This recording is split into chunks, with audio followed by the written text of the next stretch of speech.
Hi ladies and gentlemen, this is Mr. Green and this is another in my series of videos for geometry. Where we're at is in Unit 4. We're looking at quadrilaterals. Quadrilaterals. Well, one of the quadrilaterals we look at is a parallelogram. There are properties for a parallelogram. The opposite sides are congruent. That means that if you look at sides here and here, they're going to be the same length. If you look at this side over here and this side over here, they're going to be the same length. They do not have to be the same. The ones next to them aren't the same. It's just the opposite sides that are congruent to each other. The opposite angles are congruent. That means this angle up here and this angle down here are congruent to each other. And that this angle here and this angle here are going to be congruent to each other. Not all four of them are congruent, just the opposite ones. The consecutive angles are supplementary, meaning that this angle plus this angle would equal 180 degrees.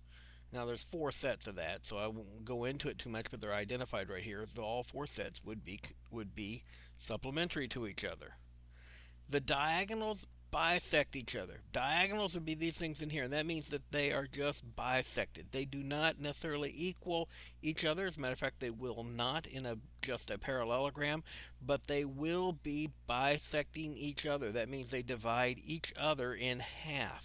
Okay, so if they give you part of one, they give you enough information to find both of them, to find the length of both halves, and you can then find the length of the diagonals. Okay? Well, we've marked up a parallelogram pretty good there.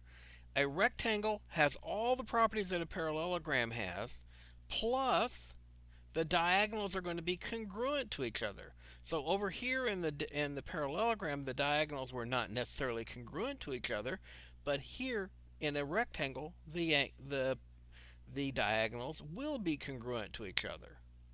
Okay? The only property you have to remember to go there.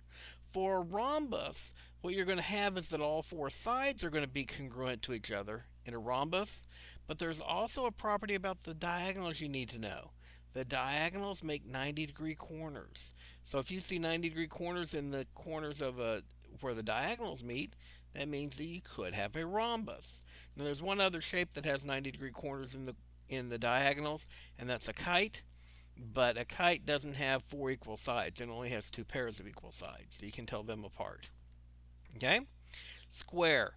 It is a rhombus, except that it has 90-degree angles in the corners as well.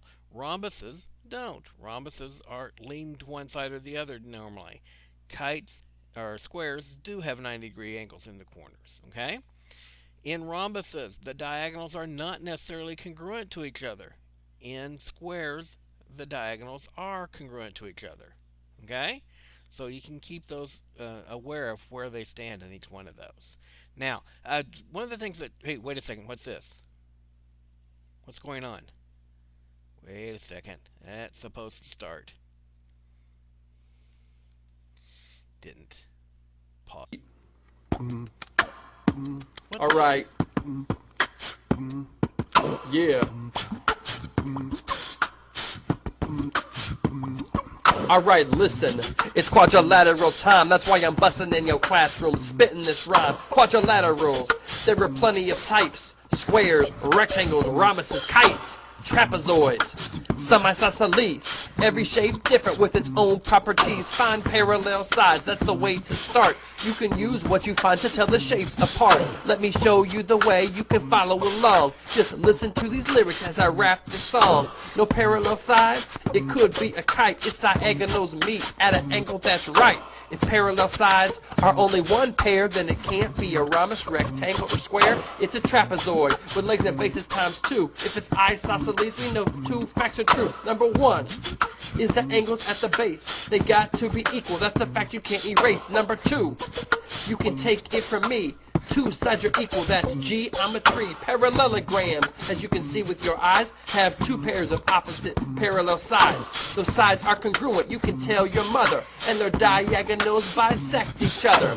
Take, for example, rectangle and square. The shapes are different, but properties they share. Just look, and it's easy to see. Their interior angles measure 90 degrees. Rhombus and square, they are different in name, but they both have sides that all measure the same. I hope this rap has helped you out in class, and when you take the next test, you'll be sure to pass. It's just a few simple steps to help you classify. You can take it from me, I'm the amazing math guy. Why, thank you, amazing math guy. That was an interesting rap. Okay? Interesting rap going on there. Okay, I don't know where to go from here. Oh, yes, I do. Where are you going to use these type of things in proofs? And I'm not going to try to write a proof for you right here, but I am going to try to show you how we can use these properties in writing proofs. Okay? Here I've got a example proof. It says, given rectangle ABCD, prove that AC is equal to BD. Well, I'm going to highlight AC. AC is this line right through here, and BD is this line that goes right through here. They're the diagonals. So we're trying to prove that the diagonals are congruent to each other.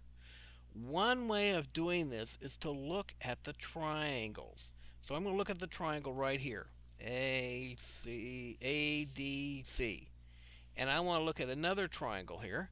I'm going to look at the triangle uh, BED. Well, knowing that this side is congruent to this side, because it is a rectangle, and I know the opposite sides are going to be equal, that's one thing I can use, and I can use just the property that it's a rectangle for that, right? And then this side is equal to itself, okay? That's the reflective property.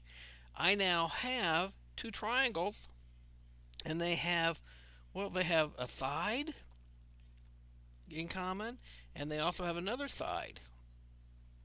All I've got to do is say that because it's a rectangle, I know I've got 90-degree angles in the corners. All the corners are going to be equal to each other, and I can use the fact that the triangles are congruent. Why are the triangles congruent? Because of side angle side. Now that I know the triangles are congruent by side angle side, I can then say that the diagonals are congruent by CP/CTC. Remember me talking about that last time? CP/CTC?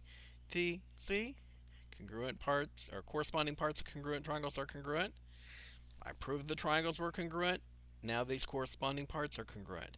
So that's the way we can use those properties. I use the properties to say the opposite sides were congruent. That's why you're going to look at these sort of things, okay? Now, keep sending me what your questions are. If you have send questions via K-mail, make certain you're telling me what course you're in. I do appreciate it. It helps me find your records a little bit quicker and get answers to you a little bit quicker. Look for me in Class Connect and in Toga sessions. I'm there to answer questions for you. I'm there to help you. Okay? So, talk to you next time.